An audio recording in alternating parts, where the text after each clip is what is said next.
In this video, we will prove that Fx is a Euclidean ring as well as Fx is a principal ideal ring. These two can be asked in section C. Now first we will establish this theorem 3.9.1, which states that Fx is a Euclidean ring. For that we need, actually proof was very simple like this, but we are making use of the definition what you have learnt in B.Sc about Euclidean ring, and the corollaries what we have established and division algorithm. So with these only we can easily establish Fx is a Euclidean ring. Now the definition goes like this.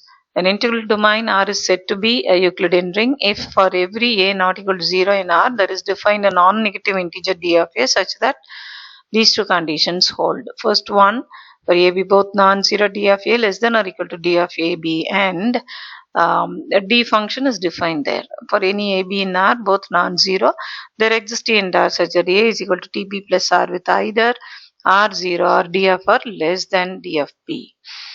And then corollary 1, degree of f of x is less than or equal to degree of f of x into g of x.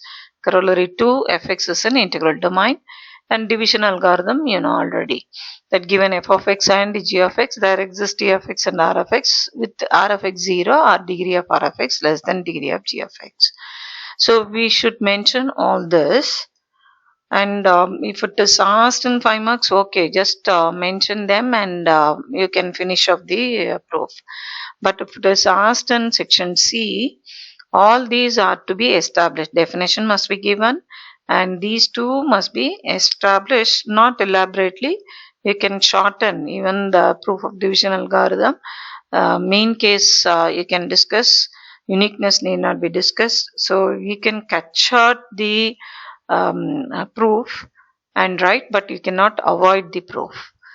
Now we'll take R to be Fx. In this definition, what is needed? For that sake, we are taking R as Fx. Then R is an integral domain by corollary 1. Corollary 1 is this.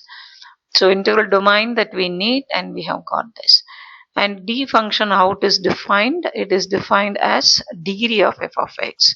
So how d function is given? What is R?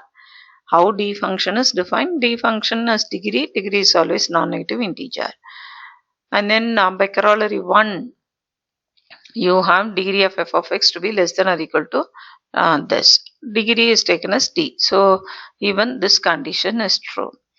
Now by division algorithm, we haven't mentioned both of them to be non-zero there, but it is a particular case. G of x non-zero we have mentioned. F of x any polynomial we have said, but you can, if it is true for any polynomial, for non-zero also it is true. So in that case you have by division algorithm this second condition to be true. So since all the conditions for fx to be an integral, Euclidean domain or Euclidean ring to be true, we conclude that fx is a Euclidean ring. You can also say that fx is a Euclidean domain. Next we have lemma 3.9.3, in which we have fx to be a principal ideal ring. Now what is a principal ideal ring? It should be an integral domain, it should have unit element, and every ideal should be a principal ideal.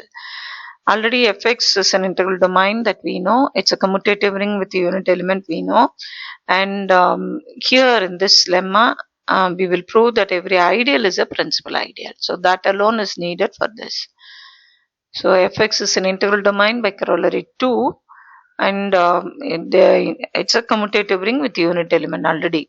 First video itself we have said that it is a commutative ring with unit element. Now we consider U to be an ideal in fx.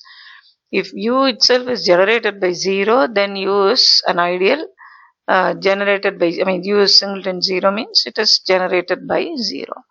So fx is a principal ideal ring in that case. Suppose U is non-zero. It is U is, either you write like this or you write U.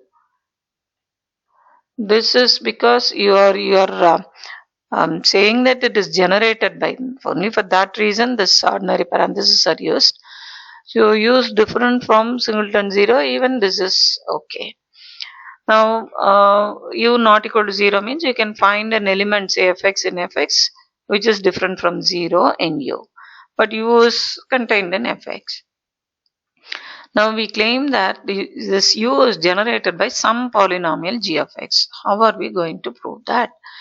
For that you consider g of x to be a polynomial of least degree in u. How this g of x is introduced? It is introduced as a polynomial of least degree. This must be mentioned. This must be mentioned. We can even name it as statement P, because later we are going to get a contradiction to the statement.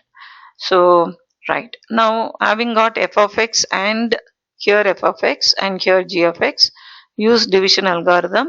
You can find t of x and r of x in fx such that f of x is equal to t of x into g of x plus r of x, where either r of x is 0 or degree of r of x is less than degree of g of x. We shall name this as equation 1.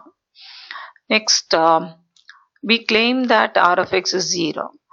Now, since u is an ideal, proof of this subclaim, since u is an ideal, t of x belongs to fx and g of x belongs to u. So, t of x into g of x must belong to u. And also, f of x we have taken to be in a u. So, t of x, g of x minus f of x should be in u, because u is an ideal. But from the division algorithm, we have already stated that given f of x and g of x, we have t of x and r of x such that we have this to be true. So we have this to be in u, this to be in u, the difference is in u, so which means that r of x should be in u. So that is what we have written. But if we have assumed degree of, see, this is our claim. We had actually two conditions. One is r of x 0, the other one is degree of r of x is less than degree of g of x. So this is our claim. That means we have to rule out this possibility. We have to rule out this.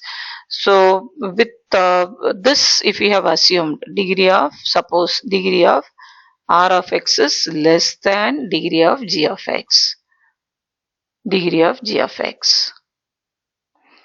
Then we are having r of x to be a member in u. R of x is a member in u whose degree is less than, this is our assumption. But degree of r of x cannot be less than degree of g of x by p, because degree of g of x is least, we have said already. You cannot find any other polynomial whose degree is less than the degree of the minimal polynomial. So you have this to be, we get a contradiction by p. So this is ruled out. So only r of x is 0. So in that case, f of x is equal to t of x into g of x. So every polynomial in fx can be written as a multiple of g of x. And this implies that this f of x is contained in, this is a member of the ideal generated by g of x. Therefore, u is equal to g of x. U is generated by g of x. Hence, we have the claim that this is subclaim only. Claim is u is generated by g of x. So, therefore, u is a principal ideal in fx. And so fx is a principal ideal ring by this definition. Already we know that it is an integral domain, and in the first video itself it is a commutative ring with unit element. Now that we have proved that every ideal is a principal ideal, and therefore your fx is a principal ideal ring.